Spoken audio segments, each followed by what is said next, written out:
Sobat PTT Lubrikan dimanapun kalian berada. Kali ini saya bareng technical PTT Lubrikan Ardo yang tidak asing lagi mukanya. Kita mau kepoin owner PRM Panorama Motor. Mau tahu lebih lanjut? Ayo kita kepoin bareng-bareng.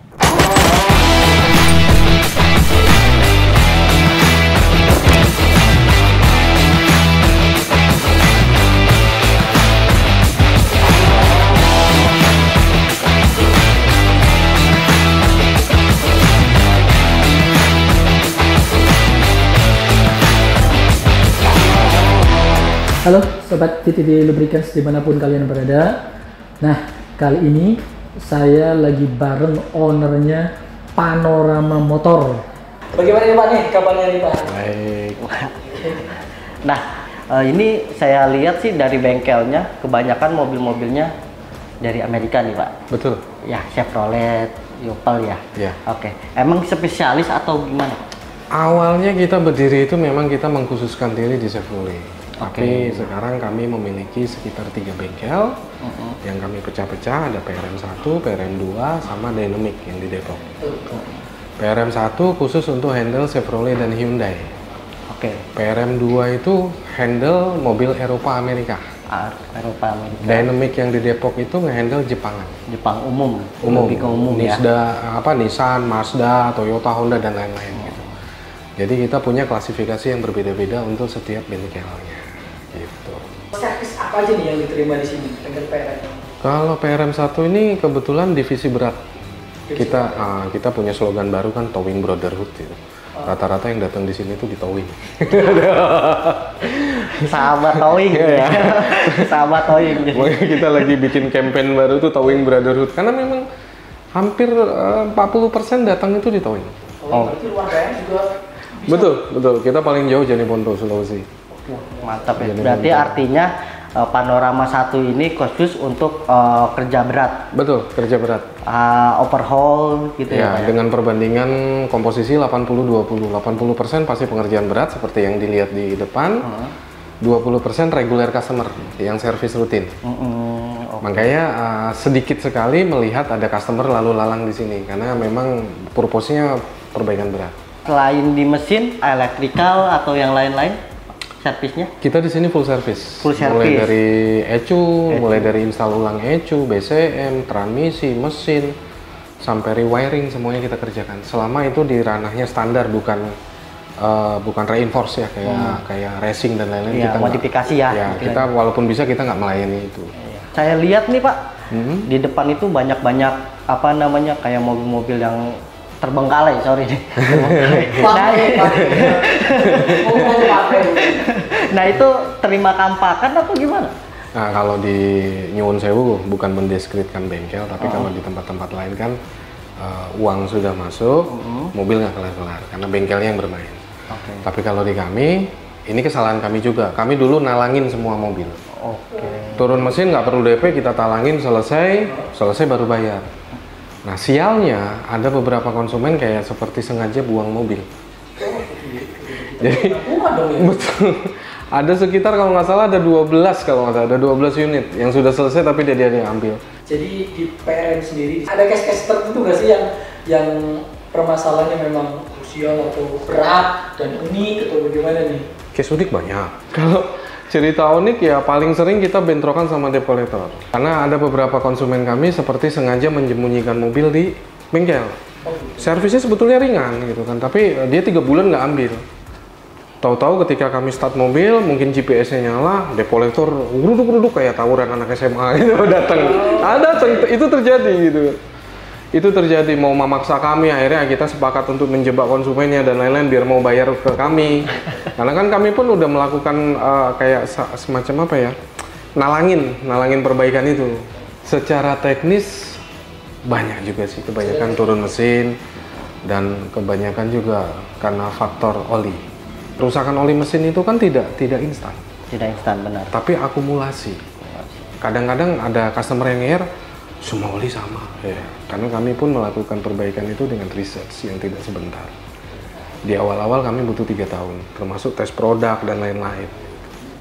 Berarti sebelum oli masuk ke sini kualitinya bermain ya Pak ya, testing atau trial dulu atau. Betul, kita punya 5.000 konsumen per tahun, which is 5.000 di satu bengkel ini 5.000. Kalau all-nya mungkin sekitar 7-8.000 kalau dengan 3 bengkel.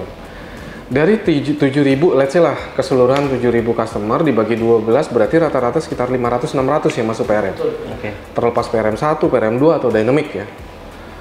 Dari angka itu, let's say lah 30-40%-nya ganti oli. Kami kan harus bertanggung jawab atas produk yang kami sajikan ke mereka. Ya benar. Kita juga nggak mau, kita malah menambah beban masalah si konsumen dengan memilih produk yang tidak beres. Terlebih lagi kami menghandle pasar sempit. Di mana pasar sempit ngehandle Chevrolet, Hyundai atau spesialis lah ya. Itu mudah sekali terkenal, mudah sekali jatuh. Itu kami bukan tipikal bengkel yang bisnisnya hit and run. Oli apapun kami jual, yang penting segmennya masuk, mobil rusak ya. Terus tiba-tiba endingnya kami bernarasi, ya murah mau selamat. Ya kami nggak mau seperti itu. Akhirnya kami secara bisnis, kami deal sama owner yang lain, dengan investor yang lain, kita bikin skematik. Skematiknya apa? Kami pegang 3 kelas oli. Di mana 3 kelas ini sudah melewati fase antagonis yang tadi itu.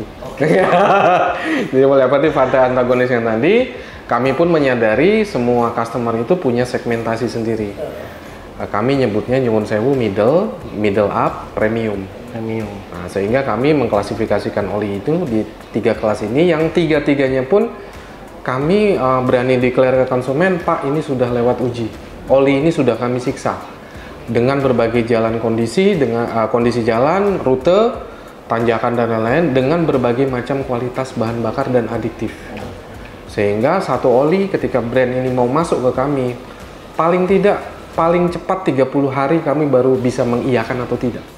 Termasuk ini pun, jadi melalui ini dulu ya, proses penyiksaan dulu di situ. Yes, ini kita siksa di 3 mobil.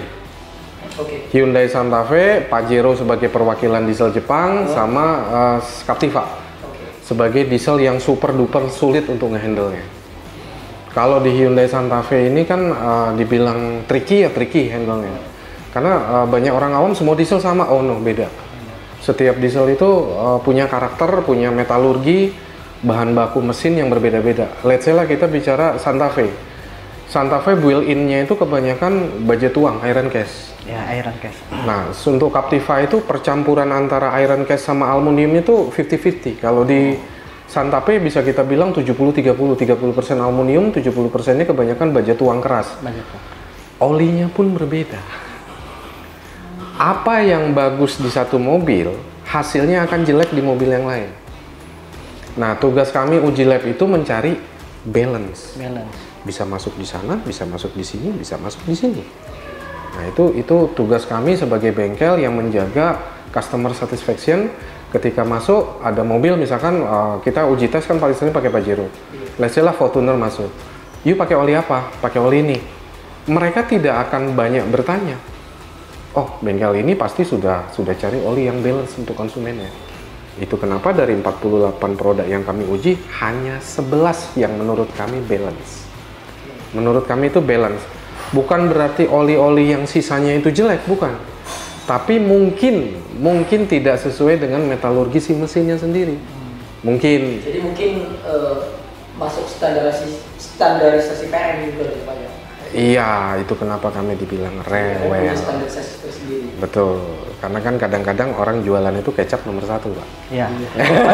Yang penting cuan. Yang penting cuan. Kami paling sering menemukan gini, satu brand terkenal sekali di negara ya antah berantah. Mereka pakai uji lab antah berantahnya yang dimana di negara antah berantah ini 4 musim, masuk ke Indo yang negara tropis. Kelembapan itu sangat berpengaruh, kualitas bahan bakar itu sangat berpengaruh, dan lain-lainnya sangat berpengaruh. Datang kepada kami dengan jumawa, ini hasil uji lab kita, ini hasil tes labnya kita. Begitu kita uji sendiri secara diam-diam, cuing, artinya apa? Four season di 2 season nggak serta-merta begitu saja bisa gitu kan, karena habitnya ada banyak yang berubah. Kalau di sana macetnya nggak separah sini, lampu Ya. merahnya nggak separah sini, panasnya nggak separah sini, maybe gitu kan. Begitu kami hajar ya 3.000 kilo udah absolut. Gitu. Itu banyak sekali lah case-case kayak begitu. Nah, jadi oli itu nggak melulu dari range harga, quality yang menentukan parameter di panorama ini ya Pak? Betul. Kita waktu nerima PTT itu kita discuss dulu sama owner yang lain. Kita sampai berpikir seperti ini. Kan kita recently kita diminta untuk ada project untuk uji lab dengan salah satu brand terkenal gitu kan. Salah satu brand terkenal, kita uji tes, akhirnya PTT masuk. Akhirnya kita uji tes serupa juga 30 hari bareng waktu itu sama Pak Widi, kita tes, resultnya sama-sama diajukan di meja. Karena kita selalu discuss dengan owner yang lain, bro nggak salah bro, nggak sih, yang satu jual brand, yang satu ya jualan oli beneran. Iya. Tapi kenapa yang ini harganya bisa selisih hampir 50%? Saat itu kan PTT masih baru ya, baru masuk. Kita ngomong begini, ya bro, jebakan ikan. Maksudnya ya penetrasi pasar lah bro, kasih enak dulu. Gitu. Kan gaya kita pun begitu, gitu. Gaya bisnis kita juga kan begitu. Ya, saya ini kenapa saya harus seperti ini kan? Ya bro, pakai aja dulu, kenapa? Mumpung penetrasi pasar dia lagi belum gitu, murah. Setelah lewat 1 tahun, 1,5 tahun, harganya nggak naik bro. Tapi emang bener harganya segitu kali, gue bilang gitu kan. Saya jebakan bagian saya itu seperti itu. Akhirnya kan masuk juga. Terima kasih Pak. Jadi sehingga kita berpikir kita juga kasih sounding ke teman-teman komunitas yang kerja bareng sama kami bahwa harga branding itu tidak menjamin isinya akan baik juga digunakan di mobil Anda.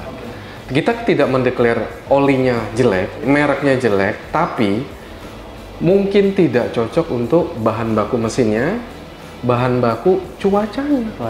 Keadaan cuaca di Indonya sendiri, kelembapan dan lain-lain, dan kebetulan mungkin Thailand sama Indo kan sama. Ya kan? Dari sisi humidity, kelembapan, dari sisi panasnya dan lain-lain kemungkinan sama, dan akhirnya kami sepakat untuk tanda tangan kontrak dengan PTT lewat Pak Widi. Terima kasih atas kepercayaan. Selama jual PTT ini ada nggak keluhan-keluhan dari customer?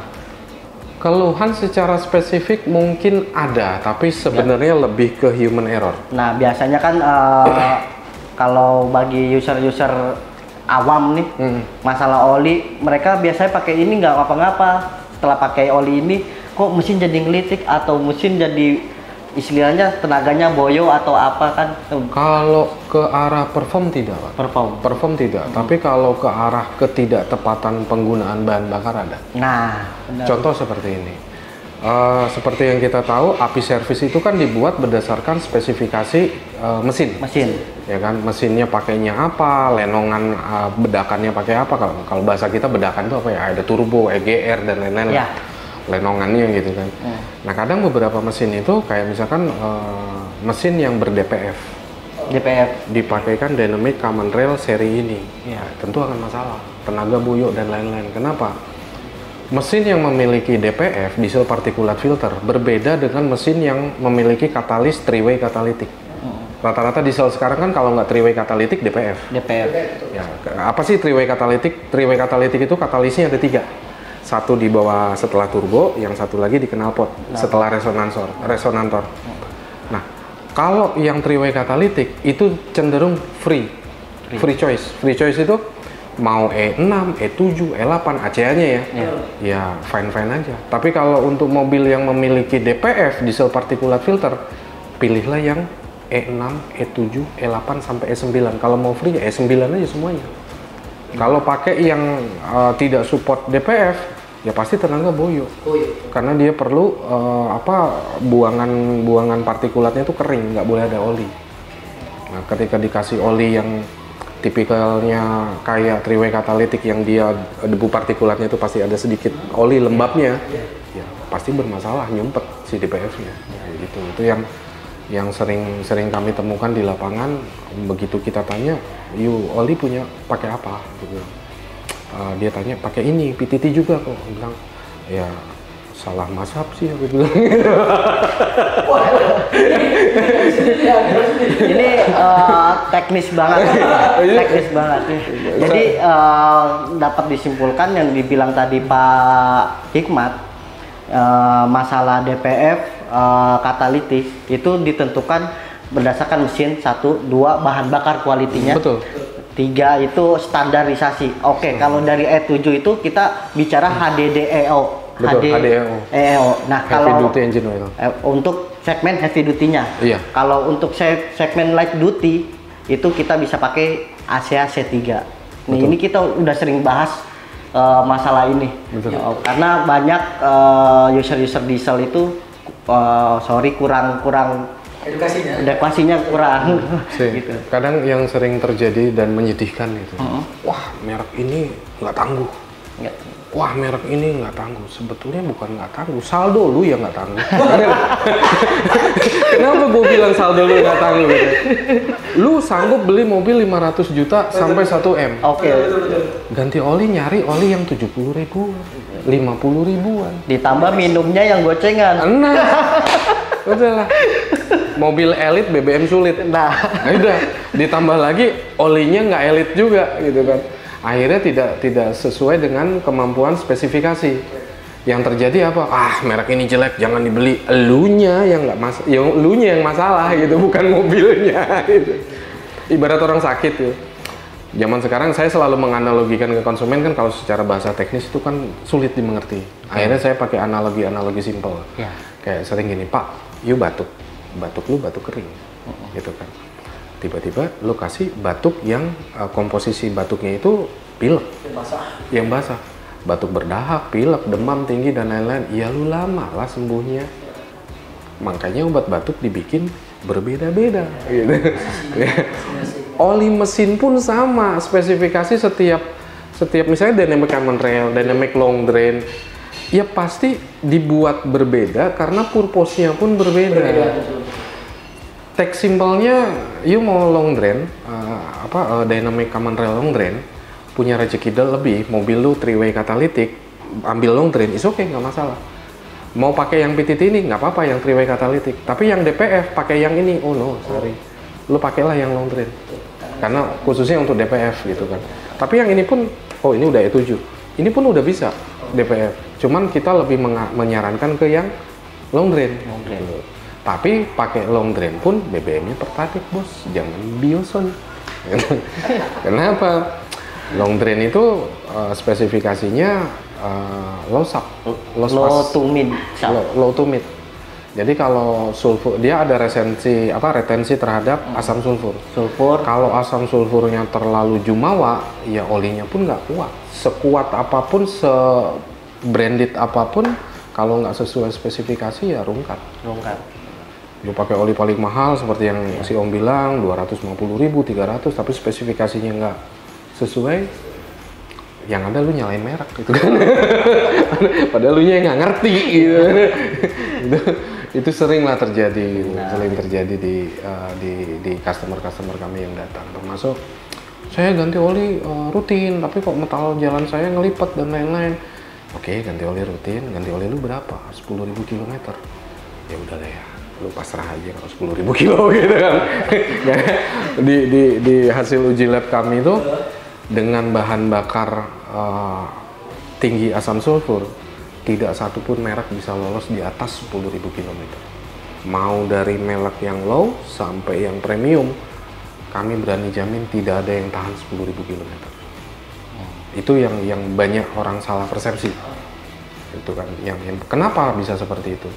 Pergantian yang oli yang benar bukan based on kilometer, tapi hours engine. Nah, kadang kami kasih analogi ke konsumen begini, Pak, misal rumah Bapak di Pamulang, kantor Bapak di Kuningan, secara satuan kilometer, let's say lah 20 kilo. Kalau berangkat pagi berapa jam? 3 jam, 2 jam, belum lampu merah dan lain-lain. Kalau pulang jam 1 malam, berapa jam dari Kuningan ke Pamulang? Setengah jam, Pak. Kalau berangkat pagi, 2 jam. Kilometernya sama nggak? Sama. Tapi pada saat kita bicara kilometer, mesin udah stres karena secara satuan waktu dia kerja terus. Betul. Lu nggak hitung yang 4 jam. Belum macet, belum lampu merah. Iya. Sementara pulangnya 20 km itu ditempuh dalam waktu misal 30 menit malamnya. Siangnya karena padat 2 jam misalnya. Itu kan salah satu pertimbangan yang tidak difikirkan oleh banyak orang, customer awam gitu kan. Itu pun yang mengilhami kami untuk melakukan uji tes. Karena dulu Chevrolet itu bilang 10.000, tapi kenapa di usia muda di bawah 100.000 kok mesin banyak rontok? Akhirnya ketika uji lab kami menemukanlah jawabannya kenapa. Nah mulai dari itu, tadi kan saya bilang kita membentuk SOP sendiri.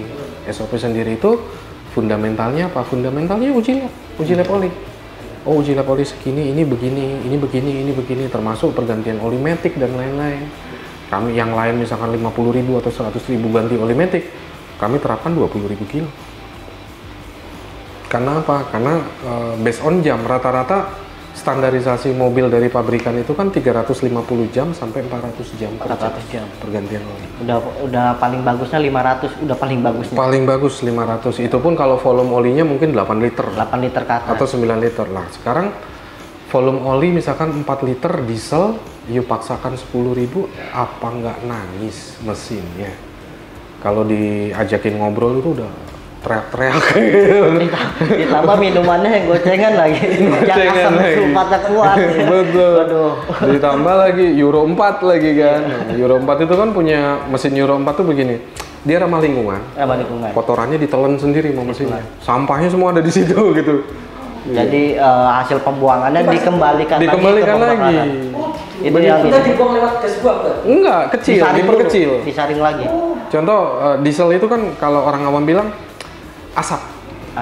Sebetulnya yang keluar dari knalpot bukan asap. Powder partikulat. Powder partikulat. Kalau powder itu kayak tepung ya, cuma warnanya hitam aja. Residu gitu. tipis lah. Nah itu jelaga bakar.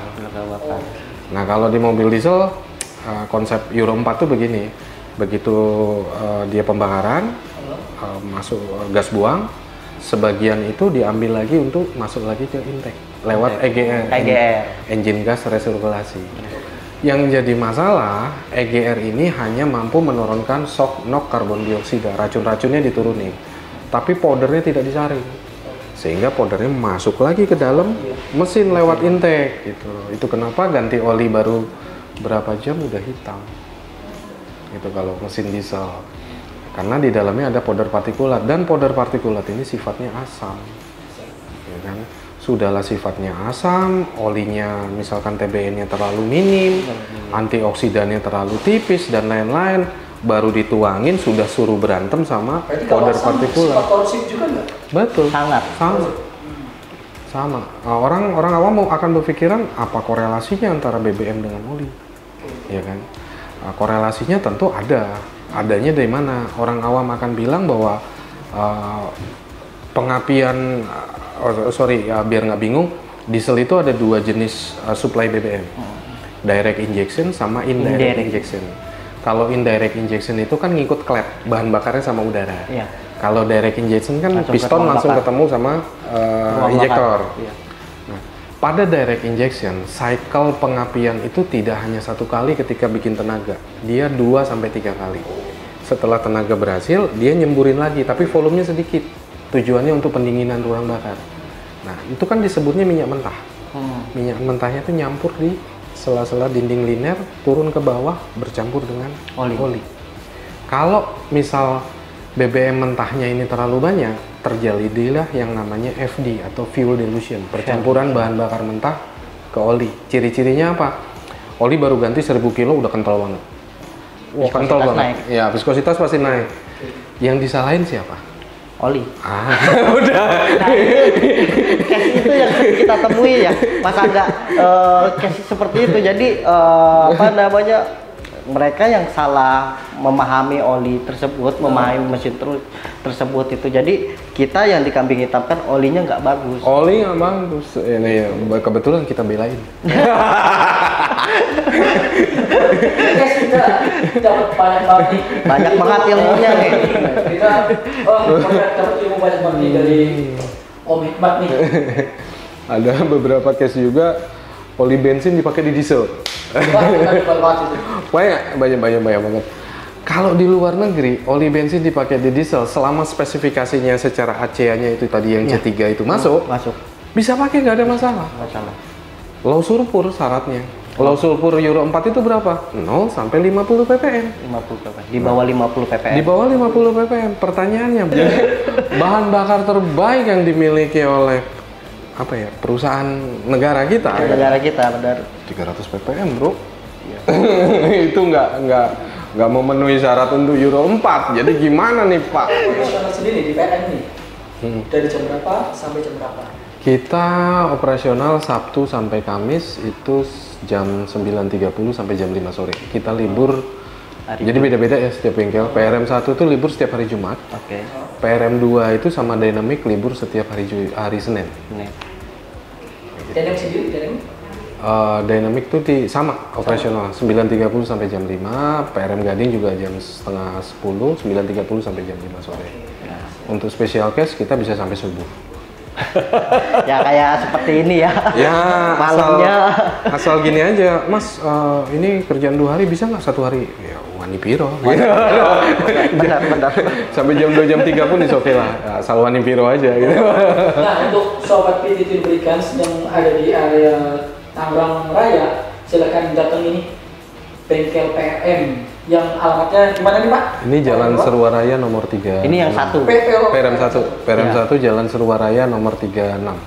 Kalau yang PRM 2? PRM 2 itu belakang perumahan Malibu View. Malibu di Gading Serpong. Kalau yang Dynamic itu di Kalimulya, Depok.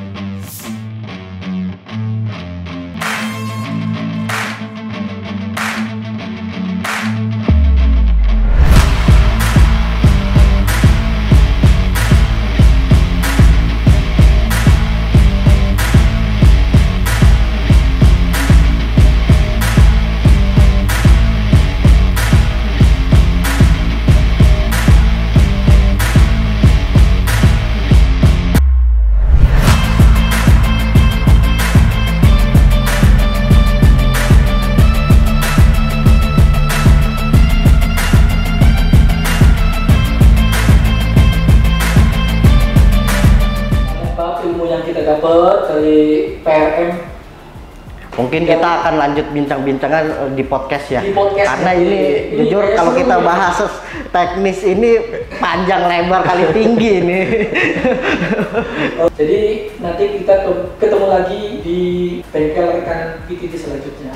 Oke, terima kasih Om. Sama-sama. Terima kasih.